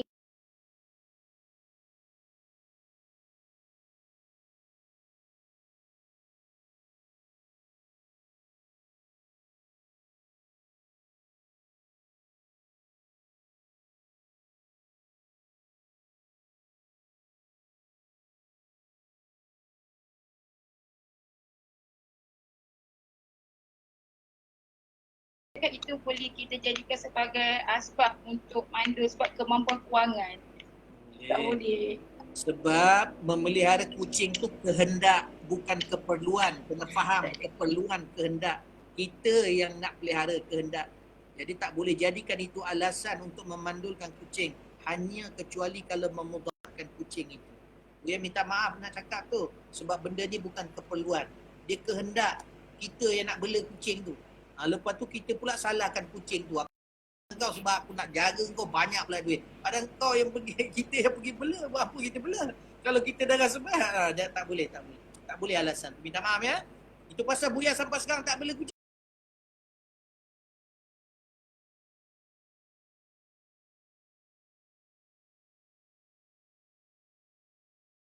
Buya bagi makan. Wallahu ta'ala alam. Ada soalan lain? Jazakallah ya. Ya, Afwan. Saya mohon izin keluar. Ni minum izin keluar. Okey dah. Minta maaf tadi yang kucing tadi jangan stres pula. Tapi hukum dia memang begitu. Sebab bukan keperluan. Itu kehendak kita. Kalau benda tu memang keperluan, memang benda tu mesti ada dengan kita, tu cerita lain. Jadi benda-benda macam tu bila kita kena bajet dah. Sebab memang binatang kan dia beranak aje kan. Ataupun kita jagalah yang secara natural boleh. Contohnya kita jaga dia macam Ustaz Syauqi, adik Buya, isteri dia bela kucing yang bulu tebal tu.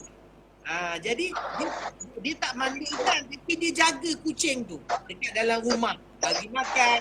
Dia tak biar berkeliaran. Kadang-kadang bila keluar tu dia bersenggama dengan kucing-kucing lain tu. Jadi tu yang cepat beranak tu. Jadi cara dia buat natural tak apa. Dia bela, dia jaga. Sebab takut juga bila bercampur dengan kucing-kucing lain tu, takut dengan penyakit, dengan apa.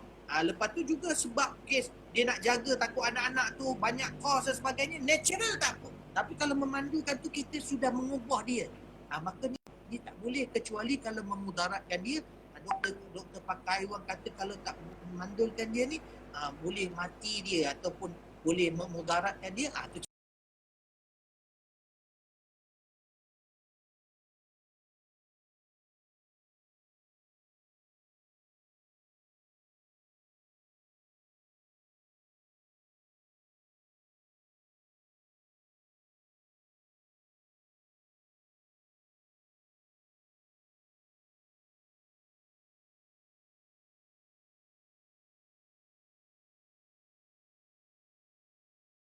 bela kucing ni, ada ulama yang cukup kasih dengan kucing, Abu Hurairah. Jadi antum bila bela kucing, dia bawa rezeki insya-Allah dan dia pentawah rumah. Tahniah yang mampu bela tu, tahniah, tapi jaga hukum akal. Ya, mudah-mudahan lebih berkat. Ada orang tak dapat rezeki macam tu. Antum bila menjaga kucing tu, insya-Allah Allah mengasihi antum. Irhamu man fil ard yarhamkum man fis sama. Berahmatilah apa makhluk di atas muka bumi, Allah merahmati kamu besok, dan para ahli langit merahmati kamu, membelas kasihan pada kamu. Wallahu ta'ala alam. Tapi hukum hakam jaga, berjalanlah dengan ilmu. Wallahu ta'ala alam. Secukup dah. InsyaAllah kita jumpa hari Khamis nanti, insyaAllah dipermudahkan Allah. Jadi Buya rasa cukup setakat itu saja. Kita baca insyaAllah. ربنا انفعنا بما علمتنا رب علمنا الذي ينفعنا رب فقهنا وفقه أهلنا وقرابات لنا في ديننا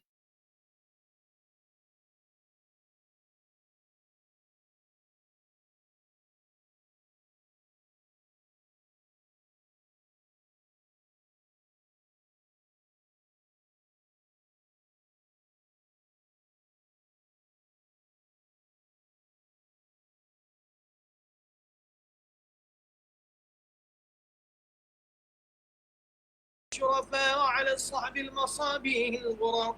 اللهم اهدنا بهداك واجعلنا ممن يسارع في رضاك، ولا تولنا وليا سواك، ولا تجعلنا ممن خالف أمرك وعصاك. صلى الله على سيدنا محمد وعلى آله وصحبه وسلم، والحمد لله رب العالمين. يا ربنا اعترفنا بأننا اعترفنا وأننا أسرفنا على لظى أشرفنا، فتب علينا توبة تغسل لكل حوبة، واستر لنا العورات وآمين الروعات، واغفر لوالدينا ربي ومولودينا والآل والإخوان وسائر الخلان، وكل ذي محبة أو جيرة أو صحبة والمسلمين أجمع. آمين يا ربي اسمع.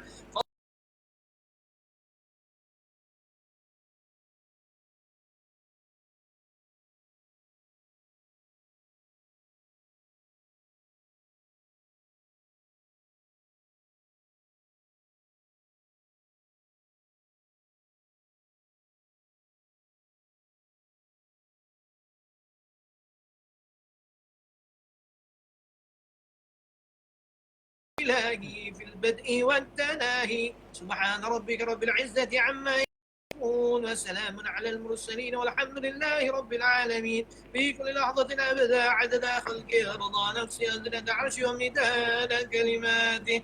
اللهم صل وسلم على جامع المحامد من به تفرج الكروب وتكشف الشدائد، سيدنا محمد وآله وصحبه. يا حي يا قيوم يا واحد. إن شاء الله mudah-mudahan Allah berkati kita, ya Allah. Berkatilah kami yang berhimpun ini, ya Allah, di alam maya ini, ya Allah. Kalau ada yang kami di kalangan kami yang sempit rezekinya, ya Allah, luaskan rezeki mereka, ya Allah. Kalau yang Allah selesaikan masalah mereka, ya Allah. Kalau yang sihat-sihatkan mereka, ya Allah. Dihadapkan kepada wabak yang ada ini, ya Allah. Ya Allah, dan kami dalam husnul khotimah kami, ya Allah. Kaitan kami, ya Allah. Ya Allah, sebagaimana kumpulkan kami di sini, ya Allah. dan syukur ya Allah. Wassallallahu alaihi wasallam wa ala alihi alhamdulillah rabbil alamin. Jadi biar rasa cukup setakat itu saja.